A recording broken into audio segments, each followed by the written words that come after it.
Hi everyone. So in today's video, I want to talk about African spirituality. I would say in the most of the last 20, 15 years, I've been practicing, the general spirituality, and so far so good. But it didn't change. It didn't really take a very big turn until I came across African spirituality. So first and foremost, let's talk about what exactly is African spirituality as opposed to other types of spirituality. Because there's religion, there's New Age, there's a Eastern type, um, there's a New Thought movement, and those kind of things.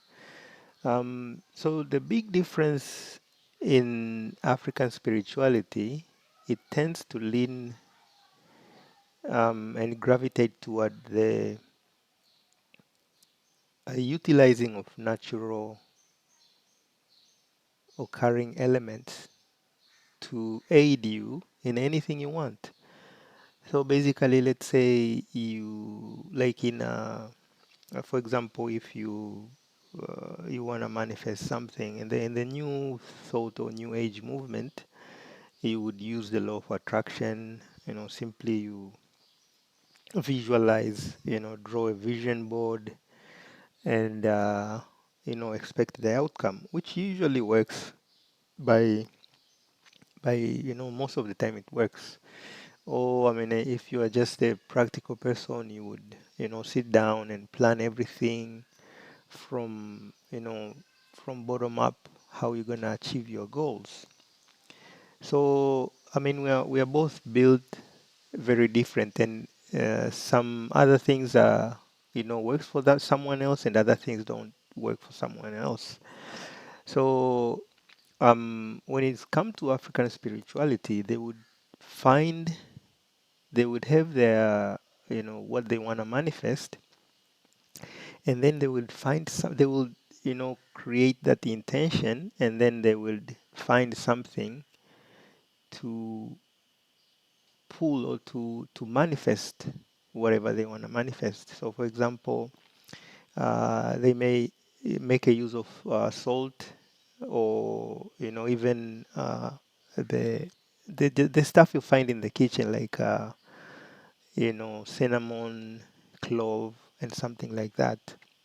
So, with that being said, after practicing African spirituality for a little less than a year now, I can say that it's just labeled African spirituality, but in reality, this is the original spirituality. Because, in essence, or to summarize it, the principle is that everything around you is spiritual. Everything around you has a spiritual side, and these spiritual powers, they you can use them to aid you in anything you want. So like moon, the sun, the earth, trees, um, wood, almost anything, rocks. You can use them on the spiritual side to assist you in anything. The key is to understand the potency behind them. But so that's why I'm saying it's really the original spirituality. So it's just labeled African spirituality because it's very popular. It is resurfaced recently, but it was the only spirituality available before the colonization, the coming of Christianity. That was the only spirituality. But it's not really limited to being African spirituality, because if you go in most of other places, every culture, they have this essence where they believe everything has a spiritual side. For example, in the Native American, they believe in animals have spiritual side. They use herbs, and you go in Asia, in India, every place they have this type of spirituality. So it's not, when you say African spirituality, it's just really a label, but it's not that it's exclusive to Africa. But I think it was the only original spirituality before the coming of the, of all these other religion and other teachings that was like written in books and all that kind of things. So moving from there, so I've noticed now, with the emergence of social media, everybody is sharing like the what was kind of like practiced maybe by a few group of people. Now people are sharing what, they're sharing their, they're giving testimony because I've done this and this and it worked, I've done this and this, and then it just spread because everybody shares online. So um so what really strike me is that most of my life I have always, you know I had this awareness that at some, I don't know, no, let me correct that. I think for the last maybe 5 years, I had this idea that everything is conscious, and everything has this divine element, and there's this what do you call this, has this eternal nature where, like, almost, because for example, if you think of let's say something like a rock, right? That rock was not always a rock, because at some point maybe it was a piece of wood, and if you go further back, you'll find out maybe that wood was also, it's a collection of other elements, and maybe those elements with the decay from other animals, and then it's probably endless, right? It goes all the way to, maybe it circles back again. So when you think about it, when you raise your awareness to the state where there is no time, you find out that everything is really one, all things is really one thing, and everything is in everything. So when you find a piece of rock in this state, in this higher state, when you hold it, you are really connected to all these things. So when you request something from, this rock, or from earth, or from a tree, in the least, if you think about it, there's all this network of interaction behind it, that with your consciousness interacting with this substance, then your wish can be fulfilled, because you say something, you state something, and then you expect it to happen. So basically that's what it is. And then you know in the modern time, with the emergence of this quantum mechanics, and this superposition, multi-dimension, or something existing in all these dimensions at once, then it's easy to accept the idea of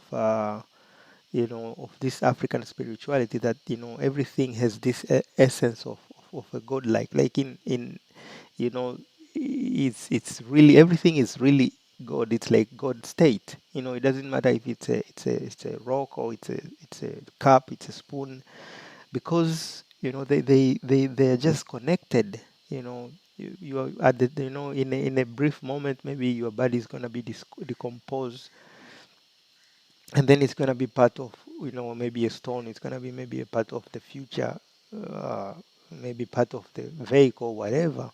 So that part of you, it's still in the future. So maybe this, somebody's saying something, because when you raise your awareness in this state of no time and no space, then everything is just there at once. The key is to be able to, to dissect it, or to pull it out of that state. So um that, in essence, that's like African spirituality. And then another thing that I've I've come to learn is that the a simple stating of something, just saying your intention without, actually imagining or visualizing. You just say what you want, because I've come to realize that usually intention comes from the heart. The things that you speak dearly, you speak truthfully, and when you say something, because even when you use pendulum without imagining or visualizing something or making any visual image in your mind, you can ask the pendulum, is my name, Frank? Then it's gonna tell you no, but you didn't think, that pendulum just responded.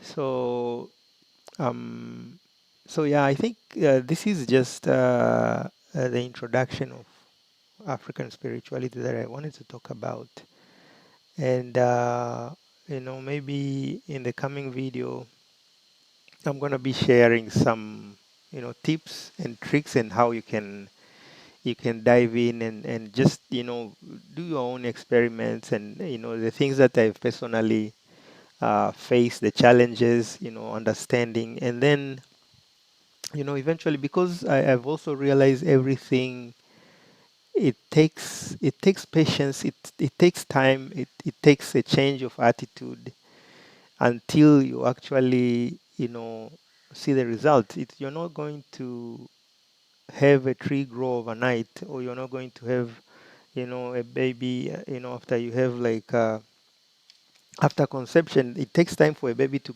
grow, to mature. So it's the same way with African spirituality. You're going, like, at the first time, personally, I thought this is stupid, this is idiot. How can you ask, and something like an apple is like, this is just a fruit, how can I ask it to help me? How can it assist me? This is it's really, it's just the stupidest thing you can ever think about. But it's not, because it's beyond that. You have to you have to go past your own attitude, mental limitation, and you have to somehow be humble. It just goes back really to the point that you have to empty your cup to be able to allow new information to come in.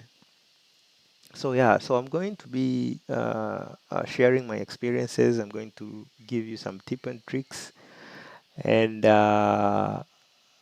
this is all I wanted to talk about in this video. Until next time, thank you.